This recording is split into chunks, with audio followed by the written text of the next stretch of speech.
we got up on stage, and I remember vividly the feeling of being in this very, very classy establishment, which is a real R&B crowd, and they're all looking, and what's going on with these guys? So who are these punks? Who are these guys? Yeah. Yeah, and I get up and my name's Jeremy, and I'm here with my brother Mark, and we're from England, and we'd like to play some Stevie Wonder music for you. And they're like, right. And I turn to the band, I'm like, okay, let's get this show on the road, shall we? 1, 2, 3, 4.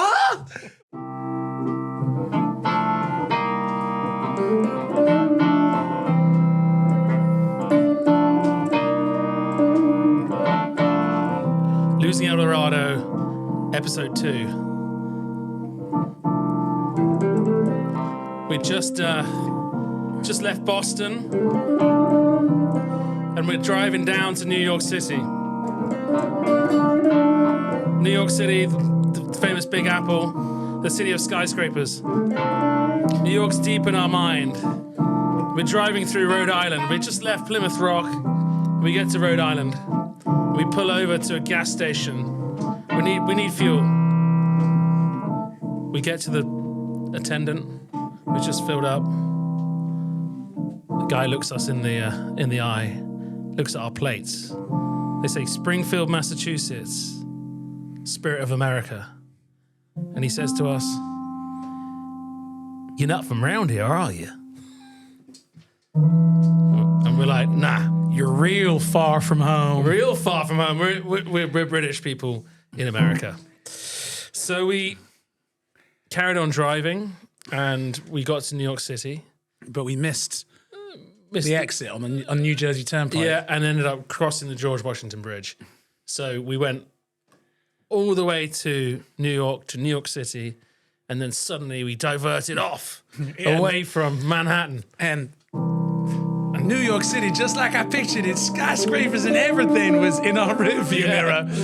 I'm like, "Jeremy, turn around, turn around." It's a good view, though, as you drive down the turnpike. You're going down towards Newark Airport, and it's on your left. You see all the skyscrapers. It's a lovely view, which is one of the reasons why Jersey City has become such a desirable place to live in the last few years, Right. because they've got the best views of the city. There you go. So then we drive down into New York, and it slowly builds up, and it's I feel very blessed that the first time I ever saw New York City was from a car. From not just any car. Yeah, from a Cadillac Eldorado. Called Rufus. 80s one. As Who driving, smelt. coming down through Harlem into Manhattan. Yeah, Harlem, yeah. Unlike, a lot of people, they go... Most people probably see New York first from getting off getting a train or a taxi in from JFK. But we headed on our way to meet an old family friend called Gary, and That's taking the A train. Yep. Must take the A train. By the great Duke Ellington. So We passed the Cotton Club. although we didn't see it, but and we pulled up right next to the Empire State Building with Rufus. Was that what we did immediately before we did? Yeah, we hadn't sorted out anywhere to stay, because that was the thing. Well, this is an interesting But thing. that's because we weren't allowed to use the internet when we arrived. We had plenty of time in Springfield, Massachusetts when we first arrived in America. Yeah. To look everything up on the internet, because Yeah, I mean, the internet existed, but it wasn't like... No, it really didn't. It was like, we would have got some numbers, but Yeah. we did have the Rough Guide, and we did have a Lonely Planet. The other thing that we had, which was probably the most important thing, was our road Bible, which was the Randy McNally Road Atlas. It was big, like this. Big thing, yeah. And Yeah, 'cause we didn't have a GPS. and it was great because it had handily had maps of every single city in America. We also joined the American Automobile Association. Yes, the AAA. Yeah. Because it gives you a discount at most motels. Yes. And you can pick up maps in every state, which is what we did. So we did that in Massachusetts. Yeah. Or did we sign up in Rhode Island? I think we signed up in Massachusetts. Massachusetts, yeah. And you used to get paper maps. Yeah. And you'd pull out the paper maps, and one of us would be navigating while the other one would be driving. Also, this was around the bit later on in the trip. You got very, very angry with me because, well, because obviously you're driving the car. We sort of, this is jumping ahead quite a bit, but we ended up living for about a month on McDonald's and Burger Kings and all those things. And you pointed out to me that it was an essential part of driving that you should be able to eat a burger and fries whilst driving and not spill it. Okay, so it's an essential driving skill. Yes. That one should be able to drive and eat at the same time. Yes, and drink and do all the other things. Because you wanted to stop to eat. I was like, let's stop and have some food. And you're like, no, we need to keep going. And like, and it's like, this essential skill. So anyway. Where we on? Yeah. we get to Manhattan. We get to Manhattan and we meet up with our family friend Gary. West. Yeah. We're on Route 66. Exactly. Take my way. Yeah. So we meet up with our friend Gary, and he's an amazing character, a painter of extraordinaire, and who didn't really have any success with his paintings until there was he had a big exhibition, a gallerist down in South Africa. Yeah, who ended up buying all of his paintings because he has his style. It's colonial style paintings of a mythical period, actually, in African history. In African history, because all of his paintings are come from his imagination. Anyway, amazing painter. He was there with his son, who's also an amazing painter, and we had a nice little chat with Gary. What strikes me about this all these years later is that much of our beginning of our journey, and actually the first little bit is punctuated by, or even driven by, our parents saying, you must go and meet that friend. You must go and see this person. Certainly when I travel now, I don't do that. No, indeed. But we were of a certain age, so they're probably making sure we were okay. But yeah, Gary's a great guy, and he had some very interesting, funny moments, and he actually wrote us a nice little letter. I won't read it all, but I'll read it. It's a diary entry. It's a diary entry, yes, which he sent to me when I started writing the book, and he said, I've actually got a diary entry from that period. I'll send it to you. When you read the first couple of lines, and then... Yeah, so... And I'll do it in Gary's accent. So Gary. Just starting on these notes, when we get the call from front desk, Jeremy and Mark come on up. Delighted to see them. Take them up. Jeremy and Mark arrive at the Carlisle Hotel. To gasp at the Empire State towering overhead. 4 Coors beers all round on the terrace. How exciting. I really don't like Coors beers. No, indeed, neither do I. But under sunshades that fail to shade. They left Fluffy Prism. Prison. Yeah, so that was what we were talking about yesterday, wasn't it? Yeah, indeed. So he goes into a bit of depth about that, and he goes, they went ahead and bought a big US limo, which thankfully passed its MOT, but had to give their host's address for insurance purposes. Something they hadn't dared tell them. Okay, very amusing. And then, so they left the car parked in Upper Manhattan. That's totally fascinating. And are now looking for a hostel for a few days. A hostel for a few days. Fantastic. Lovely. Yeah. Well, Alex and I are full of admiration for their chutzpah. They intend to drive down to New Orleans and back. Over a second round of calls, I learned more about Jeremy. He is doing philosophy at Edinburgh University, but means to be a musician. Soulful, popular music to a beat or something. And he'll do it. Of that, I'm sure. What's that? What kind of music is that? Soulful to a beat? I don't know. Is this something?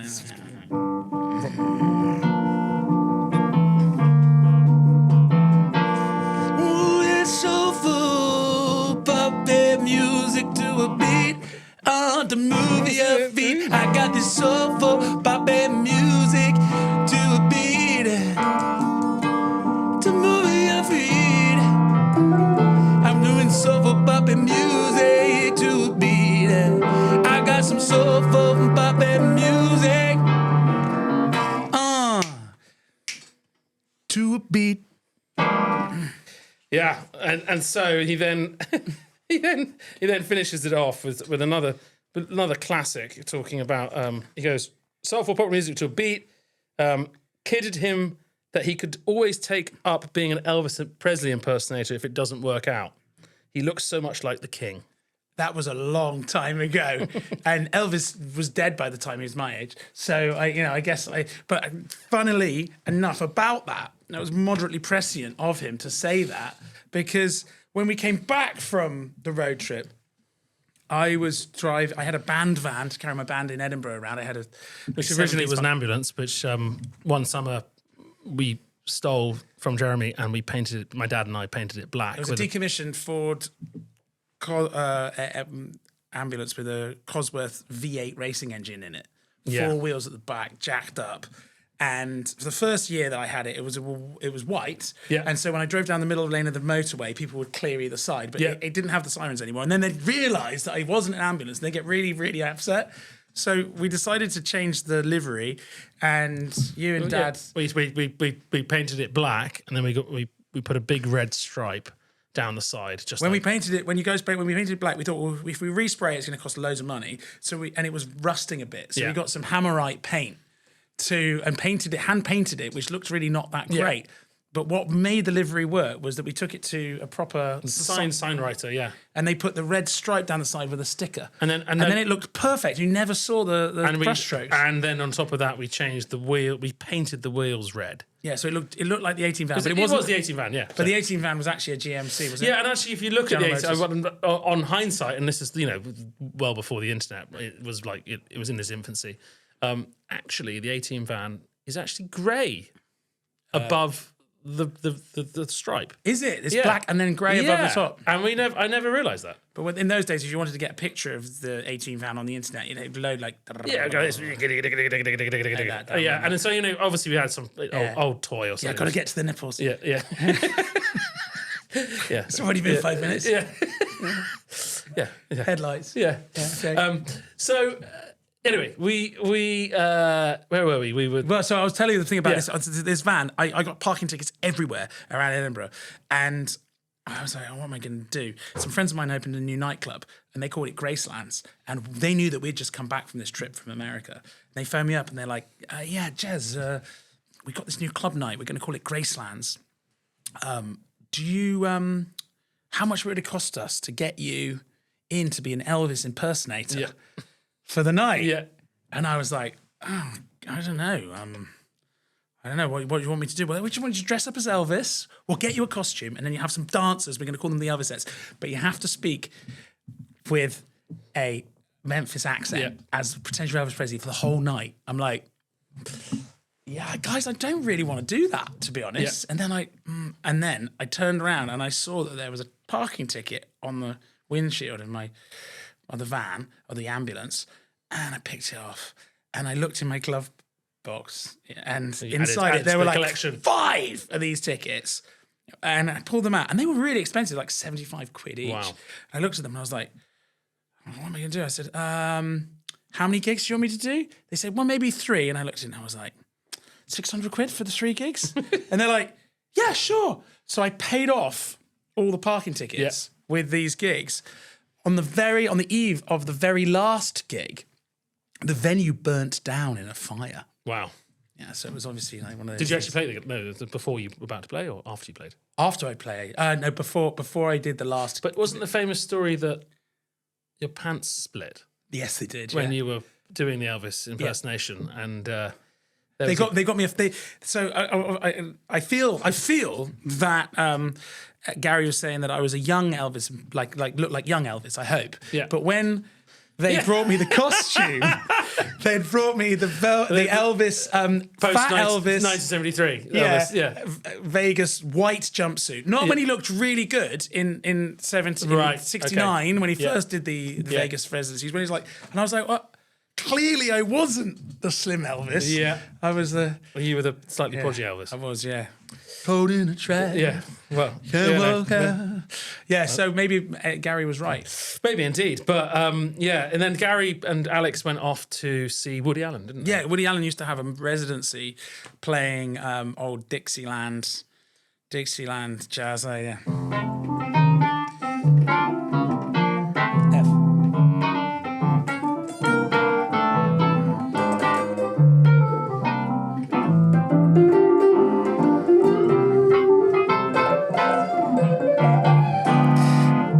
He'd be at the Carlisle Hotel on a Monday evening. He'd be playing on his clarinet.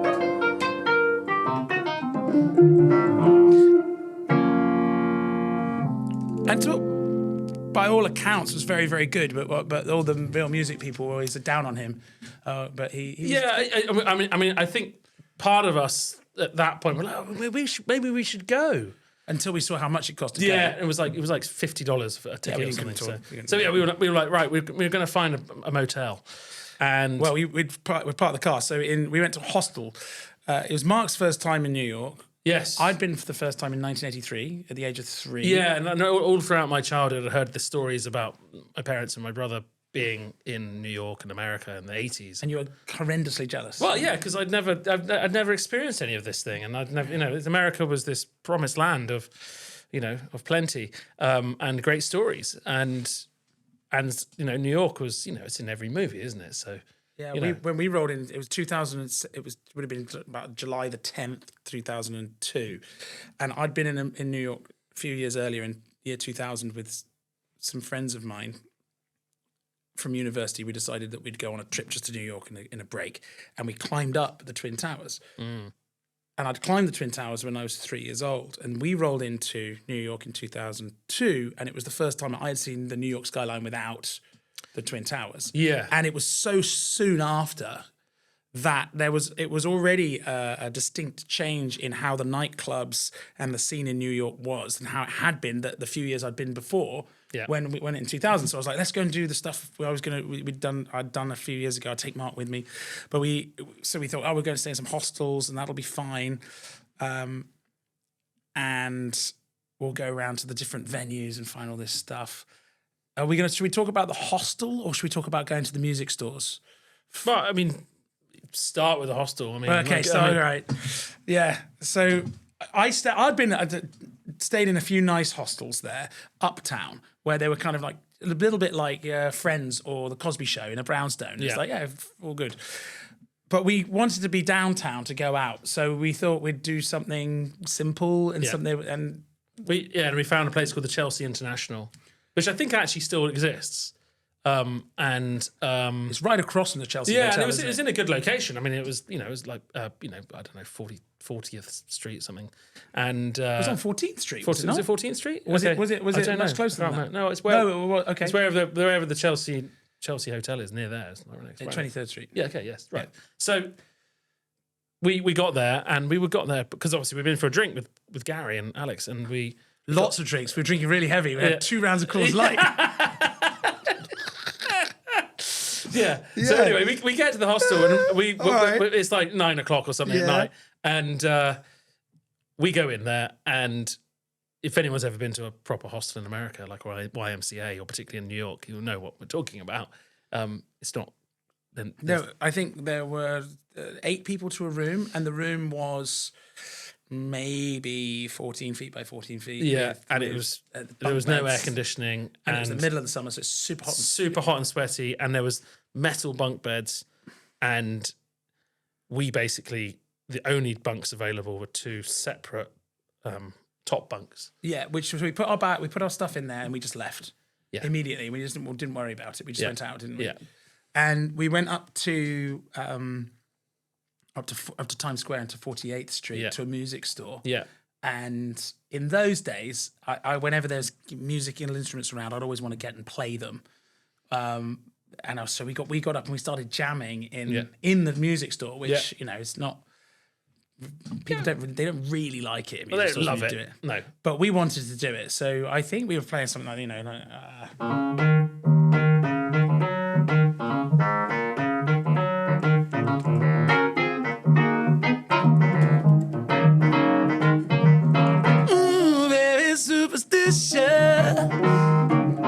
So we're jamming along, and this keyboard player starts playing along with us. Yeah, and he was really good. He was amazing, and he was kind of cool looking dude.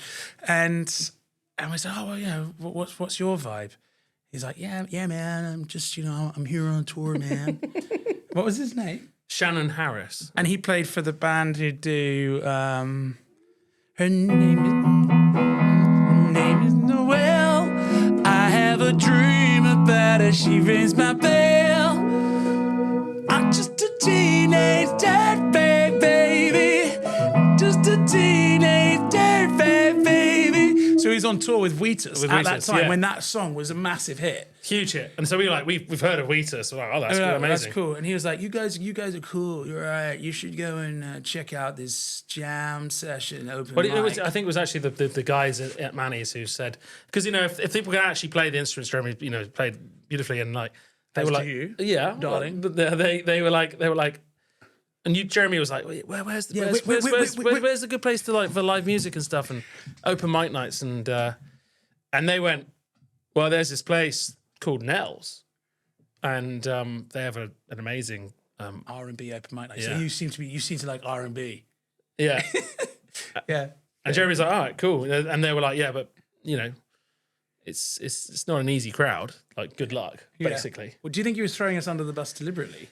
Possibly, I don't know. I mean, it's just, you know, no, I don't know. I mean, yeah, maybe. But so we found out about this open mic night down at Nell's on 14th Street, which we didn't really, you know anything. We knew nothing about Nell's. I mean, subsequently, from writing the book, I suddenly, and from actually going to Nell's, we suddenly realised when we got there that this was a proper upscale New York club. Yeah. It transpires that actually Nell's was one of the first places to pioneer the lounge club concept. Yeah, so it's not like a massive nightclub with an open dance floor. No, it's like much 200 people, you know, brush velvet, couches, nice cocktails.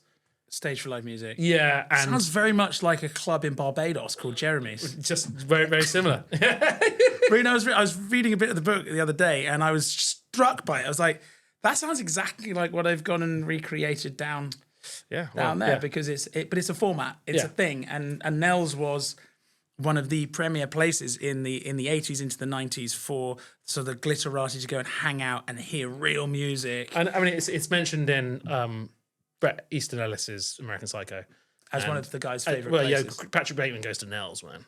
You know, it's like I'm at Nell's, and it was famous. It was like it was Tatlow all over it. It was the big thing in the 90s. But we got there in 2002, which is not the 90s. No, but it was a hangover, you know, of the 90s. So in its twilight. Yes, indeed. But it was still exclusive. And we decided that, you know, if we're going to go to this nightclub, we've got to go in style. Yeah. Like, we're not going to go to this nightclub and whatever we think of style is. Yeah, we did have a weird thing where we were like, I remember I see some of the photographs and you were like, we're not wearing shorts in the photograph. That was true. I still don't. I was out the other night and I was wearing shorts and I was obsessed about it. You were like, we're not wearing shorts. So and so there's all these photos. There's even a photograph of me and you at Coney Island with some guys we met at the backpackers. Yeah. And it's Coney Island, the height of summer. Yeah. And we're both wearing trousers. Did we wear trousers all the way to Coney Island? Yes. I didn't have trousers that we put on just for the photos. No. We were wearing trousers. We were like, yeah, we're cool. We're wearing trousers. Yeah. In Coney Island in the height of summer. Yeah. Anyway, it's cool. But anyway, so we decided we'd drive to down to Nell's, down Broadway, which at that point you could drive down. Yeah, you can't now. And I've got these photographs of this experience of us driving down, a little out of focus, but you know, looking back now, it's we had to take it on film, and it was, you know, we were moving. Yeah. It was with you were 18. Yeah, exactly. So anyway, we got to Nell's and we started chatting Jeremy went straight up to the guy. Well, when we went in, it was one of those places where there was a really officious bouncer, frightening, and velvet rope. You know, the typical New York, tent thing sticking out from the front of the nightclub awning. Yeah. Massive, an awning, massive couple of massive velvet bouncers. rope line which you go out in the front and you come in, and then the music, you know, so. And we walk in, and there's like D minor G, and there's that scroovy vibes going, but it almost felt like when we walked in through the door, it stopped the music, and everybody turned around and looked at us like, who are these new folk coming into the bar? Like we're in the Wild West. Yeah, it was like, it was. And the saloon doors literally went like this, and we were like, they looked at us, and then they went. So we walk in. like, do you reckon that's the guy? And I was like, I don't know. Like, and he goes and chats. Watches a couple of the guys playing, and they're just ace R&B band. Yeah, playing Earth, Wind and Fire and stuff like that. Really difficult stuff. Yeah. And but we see the guys doing the introductions and all that sort of stuff. So Jeremy waits his time, and he goes up to the guy and he says, how do I sign up to sing? And the guy looks at him like, you? Can you sing? Yeah, he's like, and Jeremy's like, yeah. No, can you really sing? And he's like, dude, he says, what do you want to play? And he's like, and Jeremy's like, I would like to play. Yes, Stevie Wonder's I Wish. He's like, okay then. He's like, all right, cool, yeah. And Jeremy comes back and says, I've signed us up. I was like, us? He's like, yeah, you're playing with me. I was like, okay, thanks. And so we watched a few more things, and eventually, like. And at this point, I'd been gigging with my funk band in Edinburgh about 3 times a week. I'd been taking a year out before university, playing professionally all the time. And whereas you were jamming with, I was jamming. With us. Jammed with you guys. But you jammed with Dad. Yeah, and I played with the Dad's jazz band and stuff. But I was not a particularly experienced musician, and I didn't play a lot of funk stuff. So I kind of knew, and I was watching this guy doing all these crazy chords, and like he was just ace, but playing the guitar. And I think it was only a 4-piece band, wasn't it? It was, yeah. And so it's like, we didn't bring a guitar in with us. No, and it's a proper open mic experience. Now we've done these so many times since, but in that moment, it's walking into. I had a guitar, but it was in the car. Okay, but it was not. It was. I didn't come with the guitar into the club. Yeah, right, yeah, you left because it was like... of course. The other thing as well, got to bear in mind, which we've not really touched on yet, was that I was 18 years old. Yeah, so how did we even get into the How did we get into the club? Well, the year, a couple of years previously when I'd gone, and I was 20, not 21, to the US, I'd gone and got a student ID thing, which said I was 21. Right. And that was good. That got me in. Yeah. That's fine. Yeah. We didn't do that. No, I was planning on us doing that, but it wasn't the most fail-safe way. No. And we were going to go on a road trip, and the main point was to see live music. And to see music, you have to go into nightclubs, which is where they play music, and you have to be 21 to be in there. Yeah. So how were we going to do it? So we came up with a ruse. Well, we didn't. It was presented to us more than we came up with. Well, it's presented to you. And by my cousin. Our cousin. Yeah. And he said, Jeremy's like, you look a bit like him. Yeah. And it turned out by some quirk of fate, he ended up with 2 passports. Yeah. And 2 separate passports with different numbers. Yeah. And one he was going on a ski trip, and he had to get his passport renewed, and he then he didn't have to get his passport renewed. He couldn't find his passport, so he got one in 24 hours. Went on the ski trip, came back, and he found it in his sock drawer. Right. And he was like, well, he's meant to send it in to get it cancelled. But actually, at that point in my life, I had short hair and I looked a little bit like him. Yeah, well, related. But he was 2 years older than you. So that's right. So it was a little strange because I was officially 24 or something. Yeah. And, or 23, I think, actually. But like, so that's how we got in. We got in. You used it, but that led to some really hairy moments. Yeah, as the trip went on, there were a lot of instances where this caused some real issues, including, being stopped by the police on more than one occasion for driving. Americans like to pull people over, and with guns, and they're always we didn't have guns. The worry was that obviously I kept both of these things next to each other in your fanny pack. In my fanny pack, yeah, and. Yeah, off we went. Anyway, so we get into Nell's, and we get called up. And at this point, Jeremy's, I'm not worried. He's not worried at all. Yeah, and I'm absolutely bricking it. Yeah, and I go up and. What were you really feeling inside? You're like, but the biggest worry was that it's quite funk music requires to have really good rhythm and to play really good rhythm guitar, and rhythm guitar is not my strong point. And I was like, So what did I tell you to do? You told me to just ignore, just stay with the band, don't make too much noise, ignore the bridge, and just wait for your solo. Yeah. So I did. Yeah. But I had to play something. Yeah. And we got up on stage, and I remember vividly the feeling of being in this very, very classy establishment, which is a real R&B crowd, urban R&B, soul, funk, and everyone's very dressed. They're drinking champagne and vodka cranberry. Yeah. Vodka Red was for some people, but it was definitely vodka cranberry was the main drink. And they're all looking and, what's going on with these guys? So who are these punks? Who are these guys? Yeah. Yeah, and I get up and my name's Jeremy, and I'm here with my brother Mark, and we're from England, and we'd like to play some Stevie Wonder music for you. And they're like, right. And I turn to the band, I'm like, okay, let's get this show on the road, shall we? 1, 2, 3, 4. I mean, looking back on when I was a little nappy-headed boy. Now, I'd sung that song a number of times with my band. I mean, we're talking like a few hundred, and I had never, ever, and listened to it a count of times more, I had never, ever, ever, ever really thought what that lyric meant until I was there in America, in New York, in that the place where the music is real, where you can imbibe it, you can feel it. And it's like, looking back on when I was a little nappy-headed boy, I never was a nappy-headed boy because I didn't have hair like that. I never had dreadlocks.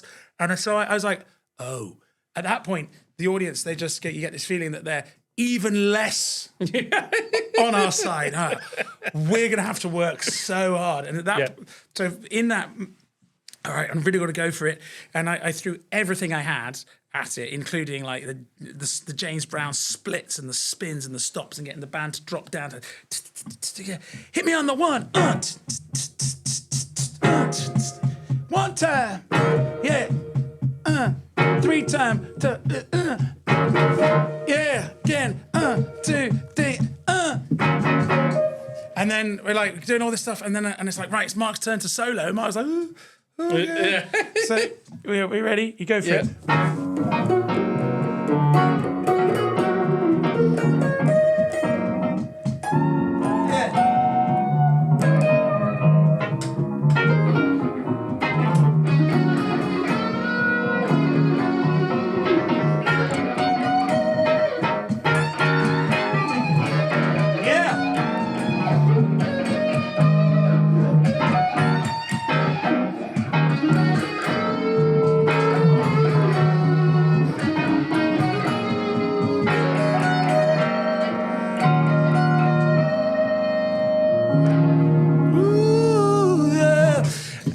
And just like that, then you can ease in. You're like, okay, wait a minute, and then suddenly you really lent in. I remember because it was similar. You're like, where am I? I'm worried about. I'm playing the funky music, but then you just went and you went and you went and you did. Your solo went on for like a minute and a half, and it was like really incredible. And by the end of the performance, we finished, and then there was again that complete silence. 1, 2, and then full on standing ovation from the whole club because we were young, right? Yeah. So, and we come off stage, we're like, oh, what just happened? And people come over and they're shaking our hands. We didn't pay for another drink for the whole night. Yeah. Drinks put into our hands. We're like, oh, this is amazing. We just, and adrenaline was just like through the roof. And you'd made your New York debut. Yeah, indeed, as had you, because but yeah, it was truly astounding and an amazing experience. At the end of it, we were just you nailed that solo, and it went really, it was really, really good. It sort of set the scene for where we would go on. Yeah, and so we came back on this great high. We did. So we were properly buzzed by that point. It wasn't 2 rounds of Coors Light. No, and so we don't even remember what it was. We get back to the Chelsea International. At which point it's full in the room. It's full in the room, and it's sweaty, hot, and smells of cheese. And why does it smell of cheese? I mean, you think it's probably feet or something. Yeah, and we get into bed or onto bed, and we notice that there's on one of the lower bunks. On one of the lower bunks there's like a whole hunk of cheddar cheese, which is sweating, and it's been half eaten, and next to it is an onion, peeled and in half. Yeah. And just sitting there, and a lot, but it was this big. It was massive. It's massive, and so we we get into bed, and it's so hot and sweaty, and we're buzzing as well. I'm trying to sleep, and slowly going off to sleep, and I'm like, suddenly my it's moving. The thing I'm sleeping on is moving, and I look beneath me, and all I can see is this guy with his eyes, like just to see the whites of his eyes, and he's playing with himself. Yeah, it was in direct public onanism. Yeah, public onanism, looking directly at another guy on another bunk who was also doing something similar. Yeah, and that was probably like 2 o'clock in the morning. Yeah, and that went on for a number of hours. Yeah. So and you were quite frightened by this. Well, a little bit. Yeah, I wasn't massively. Did I wake up? I don't know, but I don't remember waking up. I don't know, but I don't remember seeing that. Well, the thing which upset me most was actually not that. Was when in the morning the guy got up and he bit into that. You were awoken by the sound of an onion being eaten like an apple, raw, like an apple. And I was at that point. I was like, "We are leaving." The guy looked like John Belushi, didn't he? Did he? Right. Yeah. As I remember, he was very big, and he had a lot of coarse, dark hair. He had hair which came all the way up from his back. Right. Like okay. This, eating in his underpants, eating. Yeah. Obviously, with a big beer belly and everything. Yeah. So anyway, that was our introduction into New York City, which I think is quite fitting. Years later, I moved to New York, and I lived in New York for many years, very close to Nell's, which didn't exist by the time I moved back there. But the one thing I always feel about New York, even to this day, is it's the place that you can feel the highest highs and the lowest lows, and they usually come within about 20 minutes of each other. It's like you can get to the best stuff, see the best thing ever. You're like, yes! And then it brings you down to you're just like, oh no, that's just the worst smells, the worst sights, the most expensive things get utterly ripped off. Yeah. Yeah. So then we managed to leave the Chelsea, and we then went to a succession of. Well, we went to another hostel, and we met some guys, and actually that was actually nice. But we went on to the proper just like going around looking around New York tourist. But we soon realised that we were having a good time in New York. We were like, what did we do? We can't stay in these hostels forever. Like it was like we're running out of money. Yeah, and we spoke to our parents, and we hadn't and seeing as so far the recommendations have been so useful. Yeah, well they said they were because we got our car insured. Yeah, and they suggested that we try and contact some friends of theirs they knew from London who were Americans, well actually Canadians, and they lived in New York City, and maybe they were still there. And so we went. We're like, well, we had their name. Yeah, they hadn't seen them since 1983. They hadn't seen them since 1983, so this is like 19 years later. They knew that they lived in Brooklyn, and they knew what their names were, and that was it.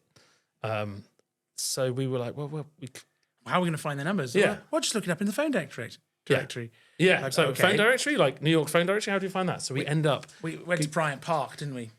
Yeah, we went to the New York Public Library, which is in Bryant Park. Yeah, which is in the beginning of Ghostbusters. Yeah, with the big lions and everything. And we walk in there, and we said, "We can have a look at your phone book." And if we grew up in Bristol, and like the Yellow Pages was this fat. Yeah. Now, obviously, New York City is a very big city, so they have many, many, many phone books of every different area.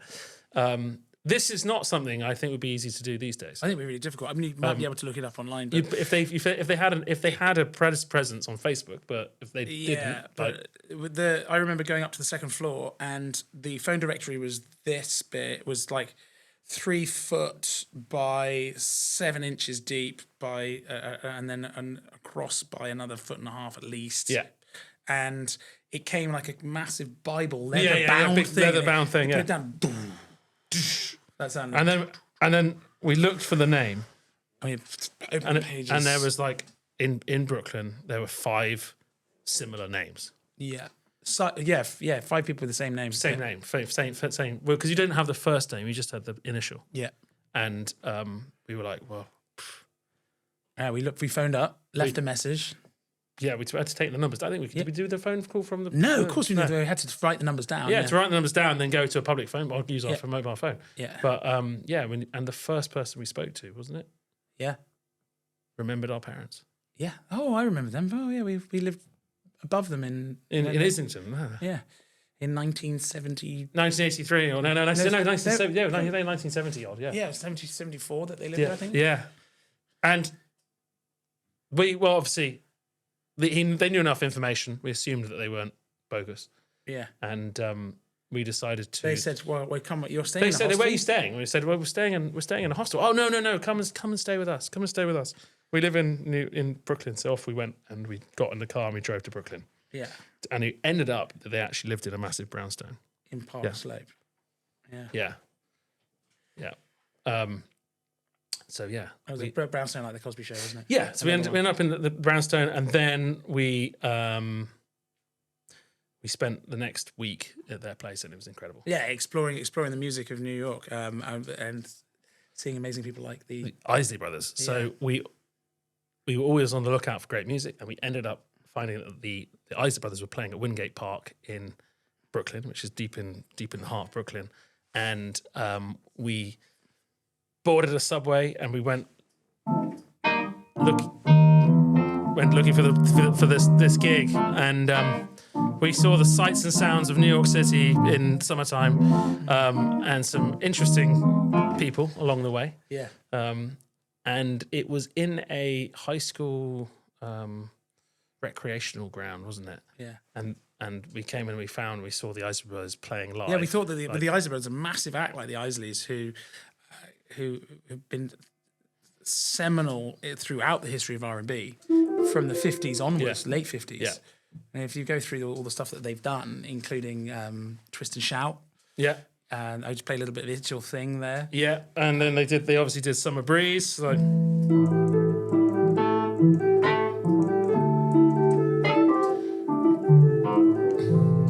and a seminal band, American band, and I write about it in the book in much more depth and about the importance of them as an act.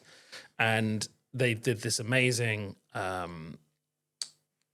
what's the right way to describe it? Show. It was a review show. Review show, yeah. The sort of show we'd seen with like Alicia Keys, but done by an act which had so many more hits and had such an. But actually, interestingly, who was supporting them when we arrived? Roy Ayers. Yeah. Yeah. And for that type of artists, they're going to be where are they going to be playing in an amazing bandstand somewhere, some kind of concert venue? But it was just it was free. It was free, and it was in the field. Of a high school down in the depths of Brooklyn. And what's fascinating me about that is that in America during the summer in those days, and now it's sort of spread more around the world, but it's a big thing of the American summer is that these concerts that would go on in public spaces with big artists that you could go and see for free. And it was one of the things which enabled the artists to keep surviving as professionals was that there's this circuit that can be played. Yeah. Whereas in other places, the people play and they have their hits, and then after 10 years, maybe they're not going to get any gigs. It's not going to happen. But in America, we see more of that now. Everywhere. But then it was really quintessentially an American thing that you had these legacy artists playing these free concerts everywhere. And particularly in a city as well. In a park in a city. I mean, now these days, obviously, you got similar stuff with British Summertime here and Hyde Park and stuff. Yeah, but that didn't exist then. But the other great thing about these events was they were free. Yes. And I mean, I remember seeing a few years back, we also saw, do you remember we went down to Coney Island to see Aretha Franklin? Yeah, we did. Saw Aretha Franklin. That's the only time I saw her. But we couldn't get very close. We could barely hear her. Yeah. We couldn't see her. Yeah. But yeah, it was, so that was our first proper experience of an American summertime concert. Yeah. And everyone had turned up with their picnic hampers and their coolers, and their foldaway chairs. But yeah, they had to learn the etiquette of that as well. I didn't know that. No, you don't stand in front of people when they got their chairs there. No, and I brought the camera if I remember correctly, but it was we didn't want to pull it out in that part of Brooklyn. No, and I didn't have a tripod or anything, and it was long. Well, we were thinking about driving Rufus there. But we were told not to. Yeah, by people who were staying with. Yeah, because they said that if we wanted to come back to the car and it'd be bricked up. Yeah. Without wheels on it. Yeah. Then drive it there. Yeah. And they were not wrong. Well, maybe, but I mean, it was an old Cadillac, which was they that's what they thought. But as we soon found out that was basically we were probably in the safest vehicle you could be in. Yeah, absolutely. Because no one's going to steal from a 1982 Cadillac Eldorado. Because nobody wanted to buy them. No. Because nobody liked them. And the only people driving Cadillac Eldorados in 2002 were drug dealers. Yes, that's right. Yeah, which actually ended up being a rather large problem for us later on down the road.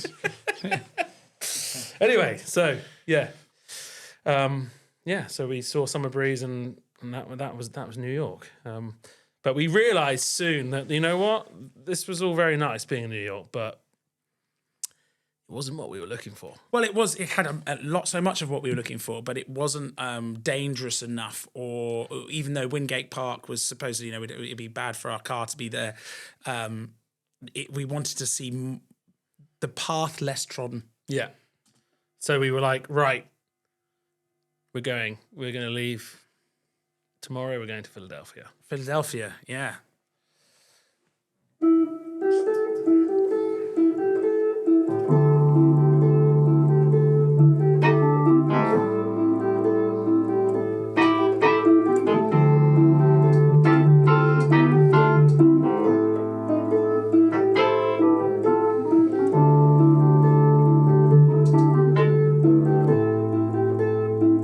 Join us again when we go further down the road to Philadelphia, to Washington, to Memphis, to New Orleans, and deep to the heart of the Delta.